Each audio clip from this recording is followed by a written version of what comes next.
Just one of the Instacart orders. Really cool. If you don't know about Instacart, it's well the one I have is through like a Kroger's grocery store. It's like $15 a month. Pretty awesome.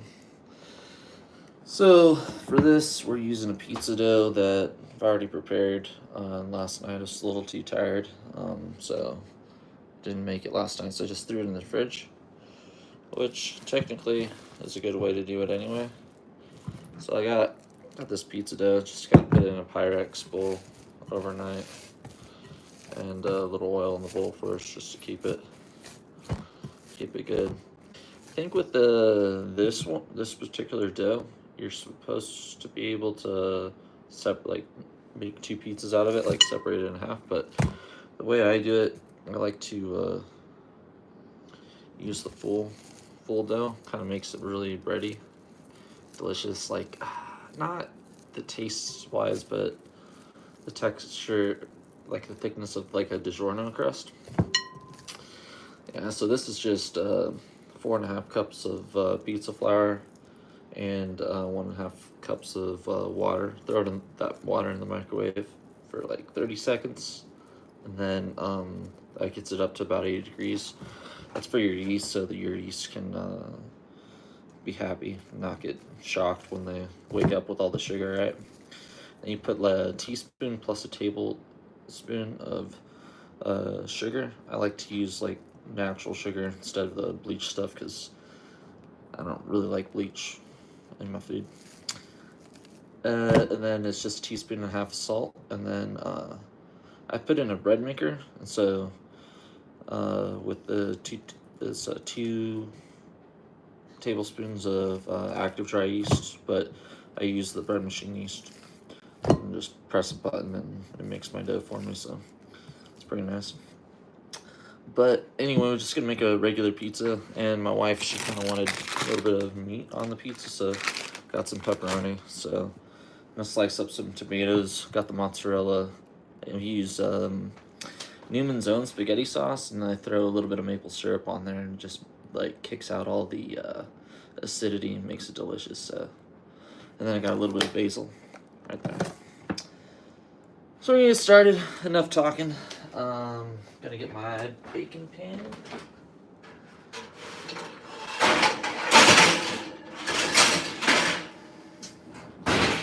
So just regular baking pan, and the secret for me anyway is one of these little silicone sheets. I just don't like cleaning up afterwards. Just don't cut on your silicone sheet, or you have to buy a new one. Did that before. I still have the old one. Yeah, and then so we're just gonna spread out the dough.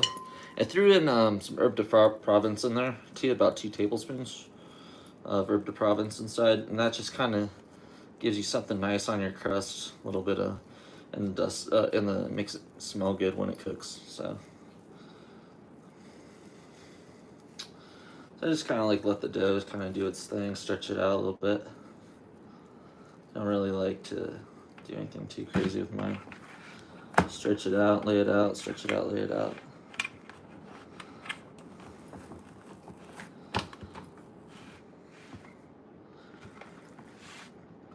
Yeah, when I stopped eating out with pizzas, like I used to pay like $100, with everything, drinks and all that. And then I made my own pizza and it was better. I mean, the pizza was good at where I was eating it at, but it's just so easy to make pizza for like $5. So it just kind of feels weird to give somebody $100 for $5 worth of work. But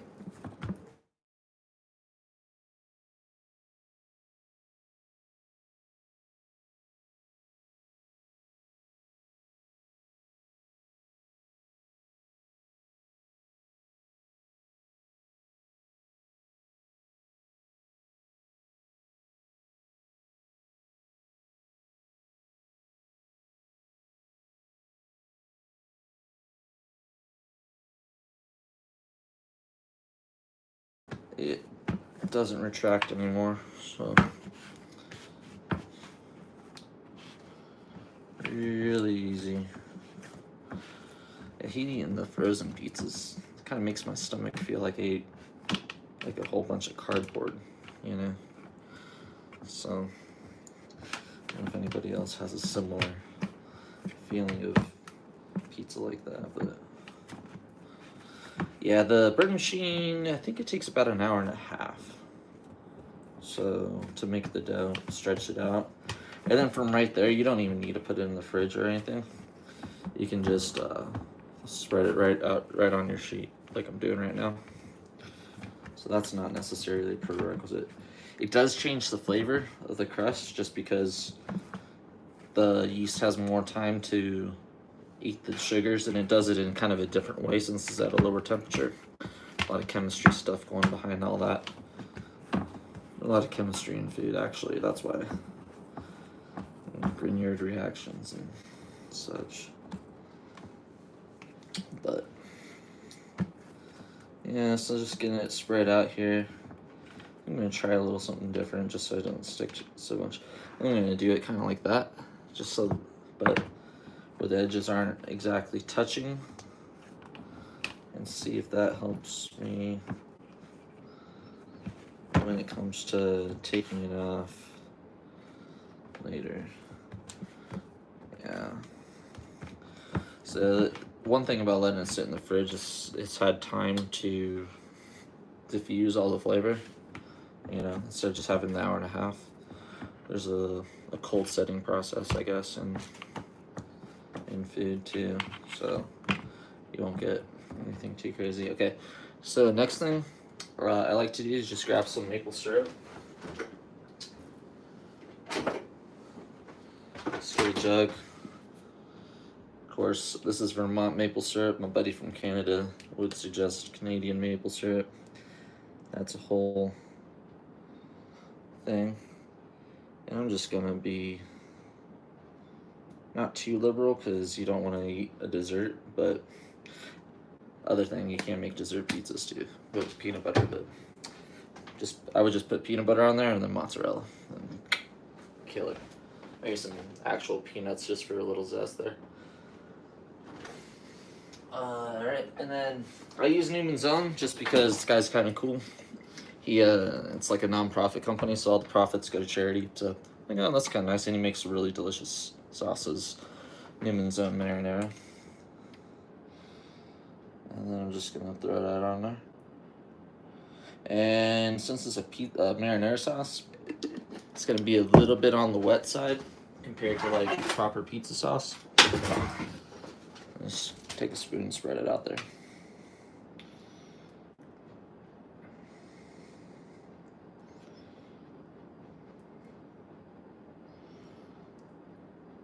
Oh yeah, I probably should get the oven going too. So it's about 450, and then for, I'd say 25 minutes would probably be good. Start checking around the 20-minute mark. Alright, that should be good.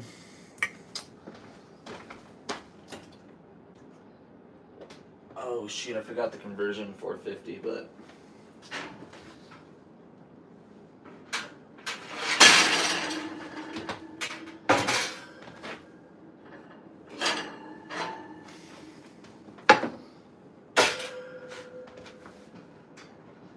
it's gonna depend on altitude. I'm at like about 6,000 feet here, so if you're lower or higher, just adjust. Just keep an eye on your pizza. That'll also affect how your yeast rises. And one thing that they found with pizza is it depends on the water mostly of how the crust turns out. So your pizza's gonna taste different than somebody else's pizza, right? So I got some nice mountain spring water here. Okay, next thing, what I like to do is some fresh tomatoes.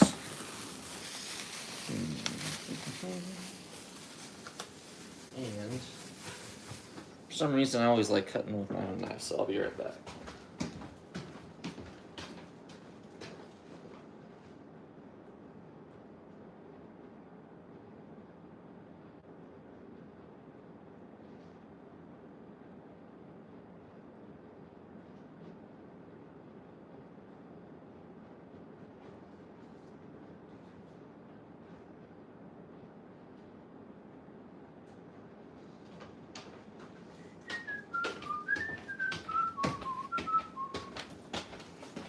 Alright. Yeah, so this is a Martini Henry 121. I got that one a while back. Did a video on it before, but pretty nice Mac. Has curly birch.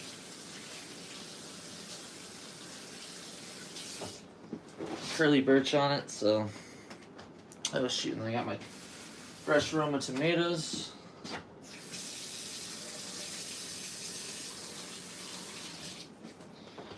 Got my fresh Roma tomatoes and got my little martini.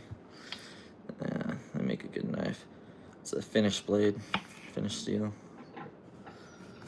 So I'm just gonna cut these kind of. Part of it's for display, and part of it, the thinness of it's gonna be so it can get the water out. If they're too thick, they're gonna be more mushy, right? So I learned that from the French. How you cut your vegetables matters on how they cook. It'll also help absorb flavor, more surface area. So little things like that. And don't cut your fingers, because that's never good. Alright, so I'm just gonna kind of set these on as I go, and then I'll know how many tomatoes I need. I just set them on.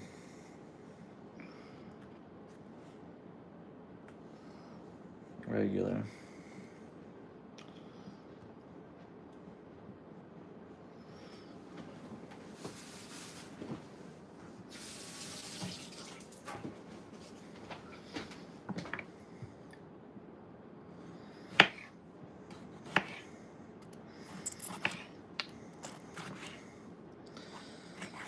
And so tomatoes have a bit of an acidity to them, so that sugar we added earlier helps cut that acidity. If you're gonna make your own pizza sauce, one of the ingredients that you really need is the sugar, because that just, whatever reaction it does with the acid, it ends up making it so your stomach doesn't hurt as much. So yeah. So you kind of want your pie to look pretty good. Alright.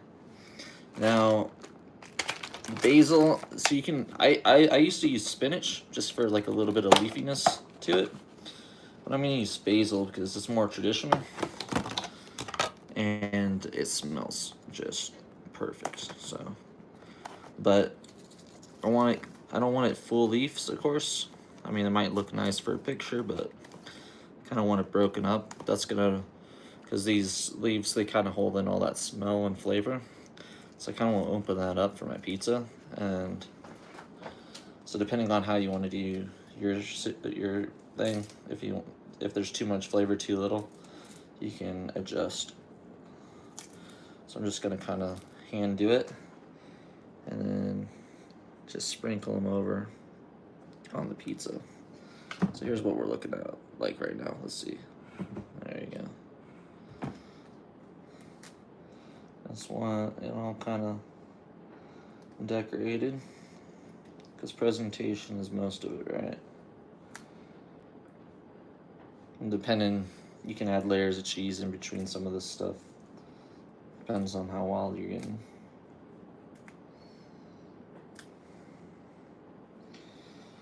And it's actually kind of relaxing to do this. That's about enough. So I'd say probably a tablespoon of fresh basil. About, that's 2 or 3 leaves.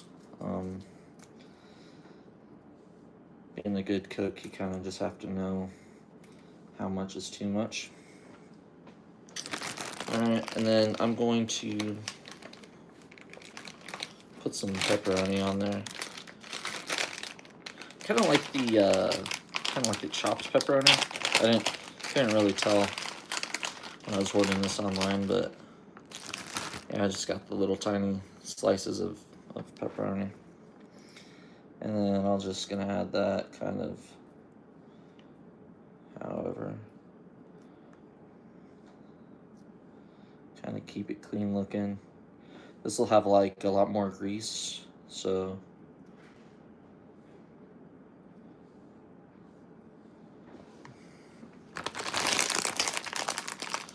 that's not something you're interested in, you can leave it off and you'll have a pretty clean pizza. Just throw that mozzarella on there. But trying something different is always nice too.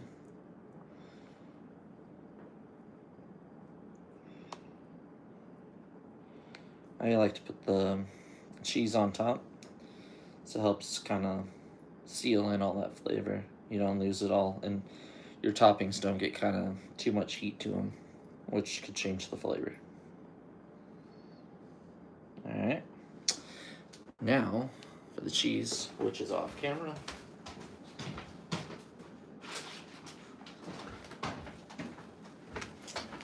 So I tried this two ways. I tried with fresh mozzarella, and I tried just with regular mozzarella. Look in the bag, the cheap one. And it's about the same price. This just kind of distributes a little bit easier and is more classic to what people eat on pizza. But you can get your fresh mozzarella if that's what you're interested in. It's going to be a little bit different because you're going to be having thicker pieces of cheese instead of like a more evenly distributed bit of cheese. But just however you want to present that on your pizza. You're going to want to get a nice layer of cheese on this pizza because part of the fun is eating the cheese. Smells like the oven's kind of getting ready, so we're about ready to start. And probably follow up with just a short on this and show you how the pizza turned out, so you guys don't have to wait around. But yeah, it's gonna be really good.